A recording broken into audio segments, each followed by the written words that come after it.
With so many games out there, one that stands out a little bit in the visual department will always get my attention, and there's a new one that did just that called Plague Road.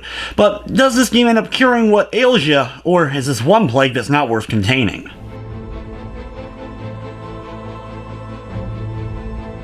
Plague Road is a rogue-like game where you're playing as a doctor who returns to a village, finds out there's been disease and corruption that's going on with all sorts of monsters, and the villagers kind of fleeing.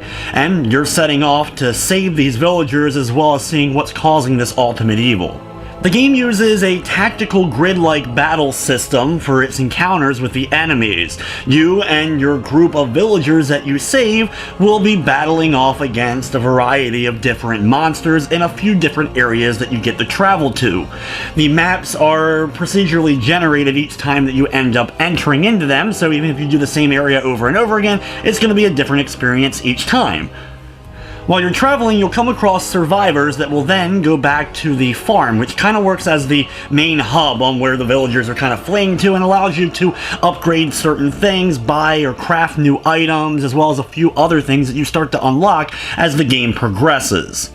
You're unsure of what kind of survivors you're actually saving until you get back to the farm. They all look the same while traveling along the different dungeons and areas. When you make it back, you then get to reveal them, and it's of course random for which types of characters that you're going to end up getting. And there's a decent variety here, such as soldiers that use flamethrowers, or a variety of different peasants using their pitchforks. You have witches that will be able to cast different spells, and a few other different types that you'll have to use, and each one has their own statistics. You then decide which ones are going to be worth bringing along with your adventure in order to help you combat the evil, and which ones should just, well, retire, which ends up boosting your overall experience levels, potentially upgrading your main character.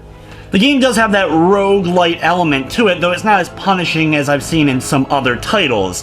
However, if the survivors you take along with you end up dying during the battle, they're gone for good, and the same goes if the main character, your doctor, ends up going down. Any survivor that was with you ends up being completely lost as well, which was a little bit annoying, but understandable.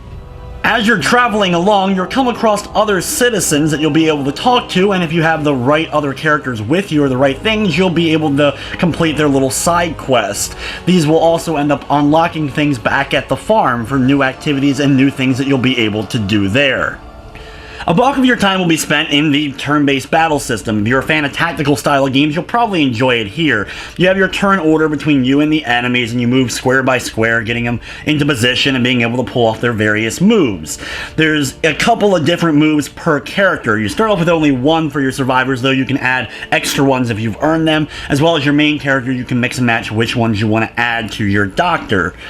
You also have a stamina meter to keep track of. If you run out of stamina, you'll have to rest a turn or two in order to rebuild it, so you can then pull off the moves. For the most part, the stamina doesn't really hinder much with the characters, except for those who use strong magical spells, I found.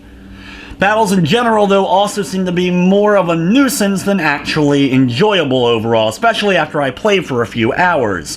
You are rewarded with some money and the like, but you'll use that in order to buy and craft new items back at the farm, and you're not gaining experience for these battles, so basically getting into them a lot of times was just trying to prevent my progress instead of being a rewarding experience overall. One of the best aspects, though, for Plague Road for me was in the visual department. While it has kind of that flash animation look to some of the character movements, just their overall art design was what ended up catching my eye. I love the doctor, the monsters, and a lot of the survivors that you end up getting. It has a really cool overall dark kind of style to it that I really enjoyed. From the technical side of things, though, the game didn't crash on me, but there was a couple of times where my controls kind of locked up, and there was a few little jittery animations when it came to just everything in general, but for the most part, the game played fine. Plague Road is available now on the PC, PlayStation 4, and Vita for $19.99. It doesn't have a full trophy list or plat. Overall, Plague Road is an interesting roguelike. The tactical battle system I thought was overall okay. I just wish there was a more rewarding experience for doing so, and there wasn't quite as many random encounters. However, with everything said, I'm going to be giving Plague Road a 6 out of 10. But anyway, guys, that's going to wrap up this review. I'd like to thank you for watching, and of course, I hope you enjoyed.